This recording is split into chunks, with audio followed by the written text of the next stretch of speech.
I remember as a kid, 45 years ago, this river used to come down a different color every day. I had just spoken with the old mayor, Joe DeMazic, and he said now they're putting a fish ladder in, and that Atlantic salmon come up from the Atlantic Ocean. People actually fish here now. And of course, I get here a week before the leaves are going to be in their prime.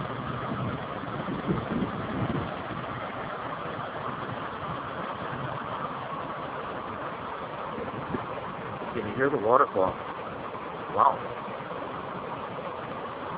It sure turned pretty here.